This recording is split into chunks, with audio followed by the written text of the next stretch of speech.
സ്നേഹിക്കുകയും ബഹുമാനിക്കുകയും ചെയ്യുന്ന അധ്യാപകർ, അതുപോലെ സ്നേഹനിധികളായ കൂട്ടുകാരെ, ഞാൻ എനിക്കനുവദിക്കപ്പെട്ട ഈ ചുരുങ്ങിയ സമയം ചിലവഴിക്കുന്നത് ഈ കാലഘട്ടത്തിൽ ഏറെ ചർച്ച ചെയ്യേണ്ടുന്ന വിഷയമായ വായനയുടെ പ്രസക്തി എന്ത് എന്നതിനെക്കുറിച്ച് ഏതാനും ചില കാര്യങ്ങൾ നിങ്ങളുമായി പങ്കുവെക്കാനാണ്.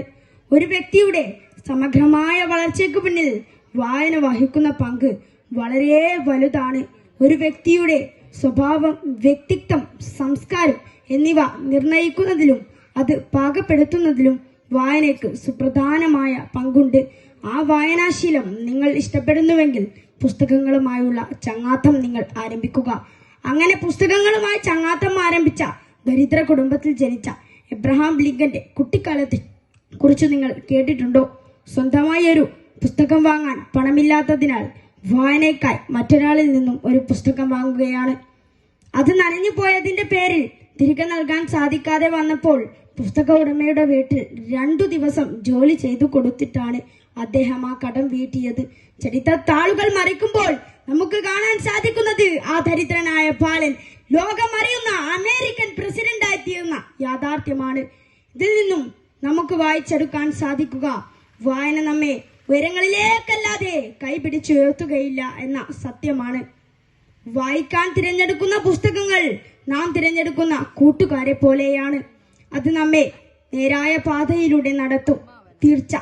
അതുകൊണ്ട് വായിച്ച് അറിവ് നേടണം. അത് നമ്മെ തിരിച്ചറിവിലേക്ക് നയിക്കണം. എന്തുകൊണ്ടാണ് വായനയിലൂടെ നിങ്ങൾ അറിവ് നേടണം എന്ന് പറയുന്നത്? കാരണം നാം ഒരു വ്യക്തിയാണ്, ഒരു ലിംഗത്തിൽ ജനിച്ച വ്യക്തിയാണ്, ഒരു ഭാഷയിൽ ജനിച്ച വ്യക്തിയാണ്. എന്നതുകൊണ്ട് തന്നെ മരുഭൂമിയിലെ ജീവിതത്തെ കുറിച്ച് നമുക്കറിവുണ്ടാകണമെന്നില്ല. ആഫ്രിക്കൻ കൊടുങ്കാടുകളെ കുറിച്ച് നമുക്കറിവുണ്ടാകണമെന്നില്ല.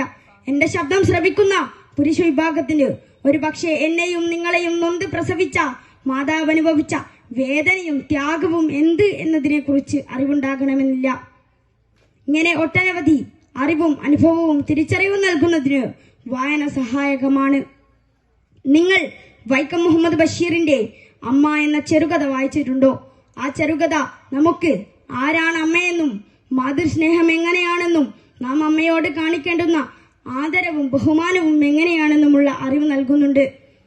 അതുപോലെ മനുഷ്യന്റെ മലം മറ്റൊരു മനുഷ്യൻ ചുമന്നു കൊണ്ടുപോകുന്ന രീതി നമ്മുടെ കേരളത്തിൽ ഉണ്ടായിരുന്നു.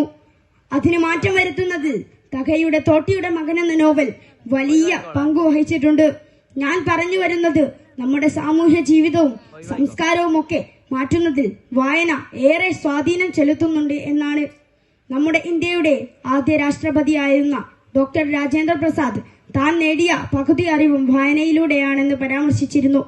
എന്നാൽ മലയാളത്തിന്റെ പ്രശസ്ത കവി കുഞ്ഞുണ്ണി മാഷ് വായനയെ വിശേഷിപ്പിച്ചത് മനുഷ്യന്റെ വാസനയെ വളർത്തിയെടുക്കാനുള്ള വളമായിട്ടാണ്.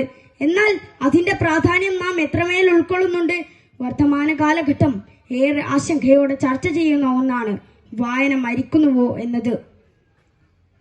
പുതുതലമുറയുടെ കാര്യത്തിൽ ഒരുപക്ഷെ അത് ശരിവെക്കുന്ന ആശങ്ക തന്നെയാണ്.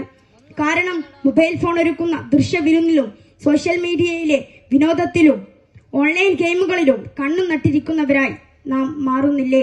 ഉണ്ടെങ്കിൽ നിങ്ങൾ അറിയുക, അവ നമ്മുടെ ചിന്താശേഷിയെ പോലും മരവിപ്പിക്കുകയാണെന്ന സത്യം.